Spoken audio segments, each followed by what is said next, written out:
Bonsoir à tous. Ce soir, une petite review sur un Atto que j'ai reçu il y a à peu près une semaine, 15 jours, donc j'ai eu le temps de le tester. C'est l'Atto Epoch D1 RTA par Epro. Donc petite boîte. Il arrive en petite boîte. Alors c'est un original, hein, c'est pas une copie, c'est pas un clone. Je sais pas d'ailleurs s'il y a des clones, vu les prix, enfin pas dérisoires, mais vu le prix sur lequel ils tapent. Là je l'ai eu à 32 € sur vapexperience.com. 32 €. Bon, c'est sûr que si les Chinois s'y mettent, ils vont le sortir à 14 €, un truc comme ça. Mais moi je l'ai pas vu sur les sites chinois celui-là. Ou alors si je l'ai vu sur les sites chinois, c'était que c'était des originaux et ils tournaient toujours à peu près autour des 30-35 € à peu près, même sur les sites chinois. Donc voilà. Petite boîte. Alors qu'est-ce qui nous réserve la petite boîte? Qu'y a-t-il dedans? Alors, le petit tournevis. Le petit tournevis qui va bien. Alors ça, j'en ai des dizaines. Un petit sachet dans lequel il y a des joints. Puis alors là, ils n'ont pas été radins. Parce que là, il y a combien? Là, il y a 1, 2, 3, 4, 5, 6, 7, 8, 9. Il y a 9 joints. Plus 2 vis. 2 petites vis. Je sais pas si vous les voyez. Non, je ne verrai pas. 2 petites vis. Dans le petit sac à côté, il y a quoi? Il y a le top cap pour pouvoir mettre ses drip tips personnels. Oui, parce que les pros, que je vais vous sortir tout de suite, il a un drip tip intégré. Il a un drip tip intégré. C'est-à-dire que vous pouvez pas l'enlever. Si vous retirez même le top cap avec. Ce qui est quand même, pour moi, ce qui serait le mieux, c'est de laisser ce drip tip là, que d'en prendre un autre, parce que il est assez dur à retirer et il faut avoir une bonne prise. Donc si vous mettez un drip tip, vous allez toujours retirer le drip tip et vous n'allez jamais pouvoir retirer le top cap. Donc voilà. Bon tout est basique, mais c'est très bien. Il y a tout ce qu'il faut à l'intérieur. Il n'y a pas de remplacement de Pyrex par contre. Donc faites gaffe. Parce que ça c'est pareil, j'ai pas vu de remplacement. J'aime bien voir quand j'achète un Atto s'il y a des pièces détachées qui vont avec. Et là j'ai pas tellement vu de Pyrex de rechange pour cet Atto. Ou alors je sais pas où. Faudra que je fasse une recherche plus poussée, on va dire. Alors comment est constitué cet Atto? On va le démonter. Il a son plateau, 4 plots, 1, 2, 3, 4. Donc c'est un dual coil. J'ai oublié de vous dire, oui, le diamètre est de 22, la longueur est de 52, le poids est de 58 grammes, donc un tank en Pyrex. Nombre de pièces normalement 8, nombre de filetage 10, nombre de joints toriques drip tip exclu 8.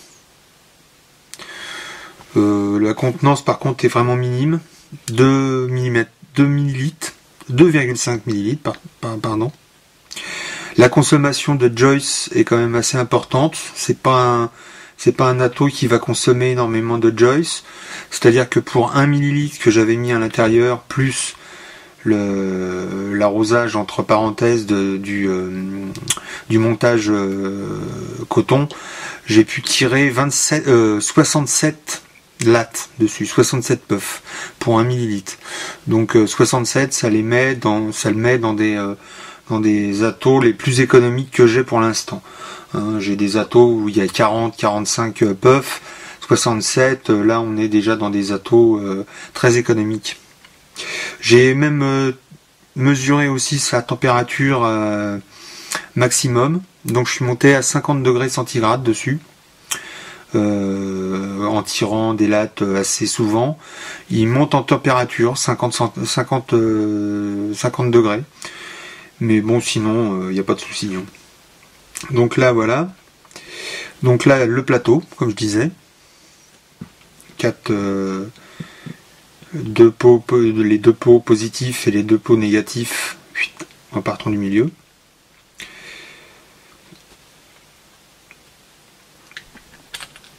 Le top cap qui s'en va. La cheminée. Alors la cheminée, elle est tenue par le top cap avec un petit joint torique qui est ici. Un petit joint. Enfin, je vais vous expliquer après parce que c'est pas que c'est compliqué, mais l'arrivée de Joyce se fait avec le réglage de la cloche. Je vais vous montrer après. Et donc le Pyrex. D'ailleurs, il est un peu dégueulasse. On va le nettoyer un peu. Là, j'ai vapé des jus bien corrosifs. SAS mode pour pas les citer. Donc voilà, je le démonte pas plus. Je pense qu'on peut démonter le Pyrex. Mais bon, là, je vois pas l'utilité. On va simplement faire un petit montage. Enfin, le montage est déjà fait, mais on va mettre le coton. Donc pour mettre le coton, on va prendre une base. Alors là, je suis en dual coil. Il peut se monter qu'en dual coil. Il n'est pas monocoil. Donc là, on va regarder. Là, je suis à 0,52. 0,52 ohms.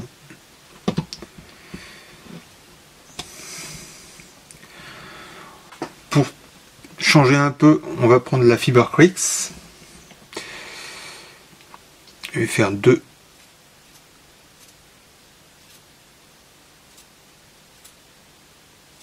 petites lames.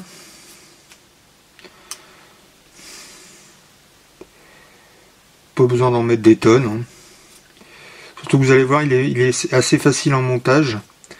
Il n'a pas de rigole, donc il n'y a pas besoin de mettre le coton dans les rigoles.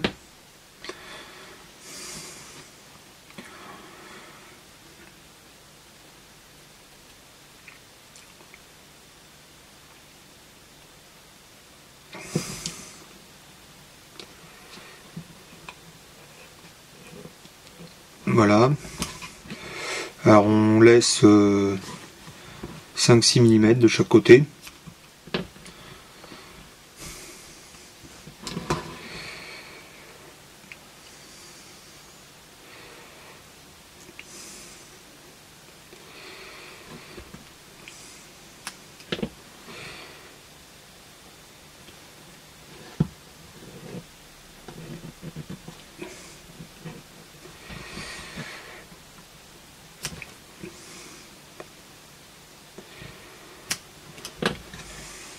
Voilà.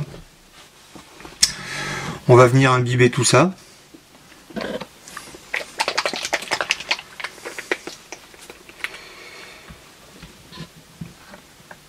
Donc là c'est un die personnel, on va dire. C'est un die complètement bizarre.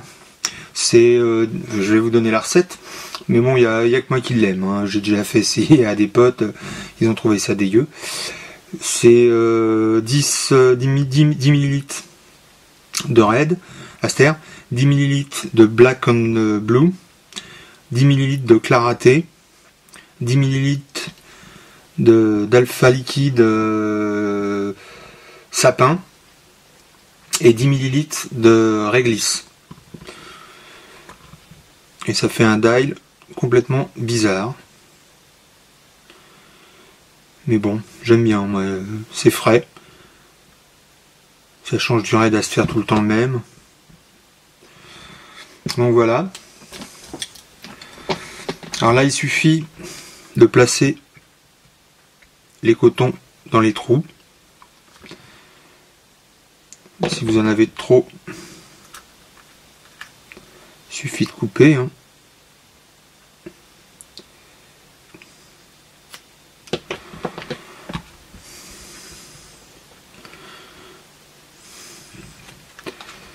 Là il y en a un peu de trop aussi.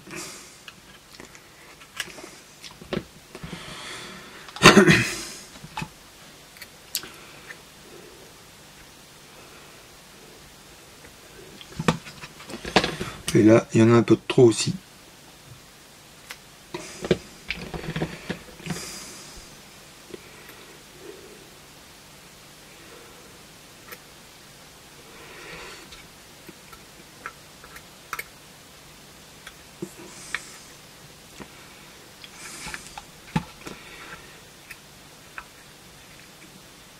J'ai eu quelques problèmes de cramage de burn hit,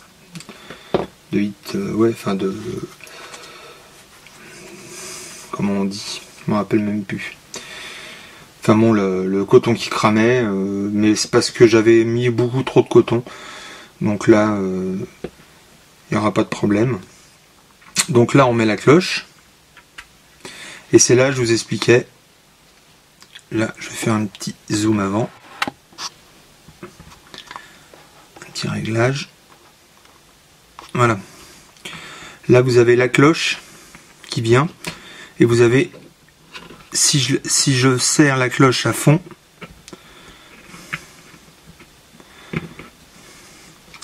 si j'arrive à aller dans le...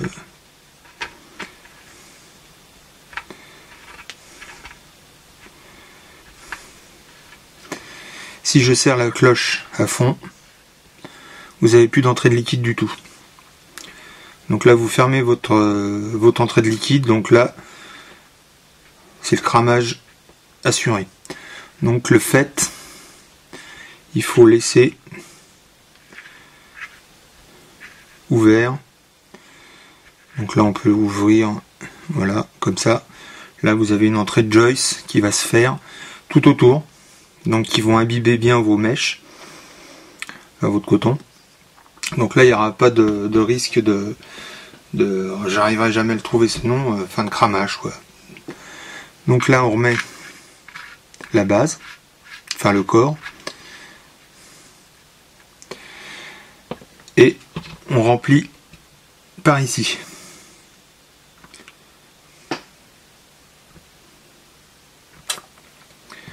Donc 2 ml 5, ça va très vite à monter, hein, il y a très peu de joyce à l'intérieur.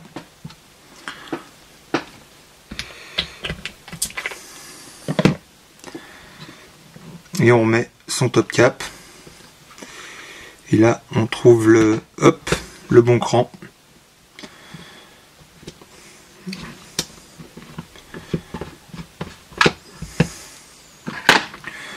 Donc j'ai jamais eu de fuite avec.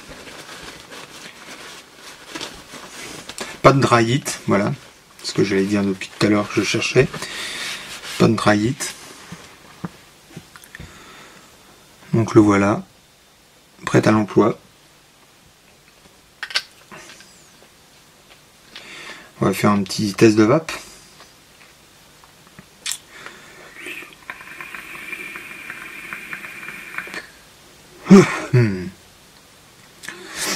Les air walls sont sur les côtés.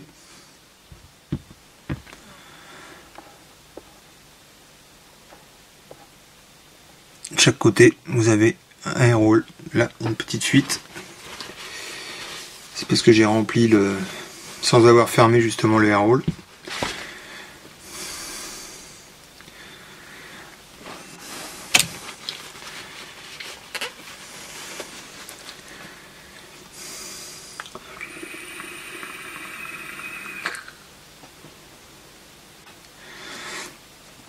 Bon, bonne rendue des saveurs.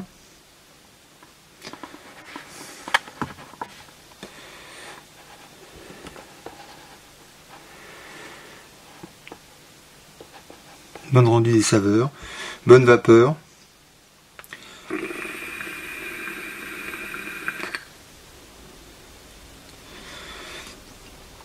Bon, c'est pas le nuage complètement dément, mais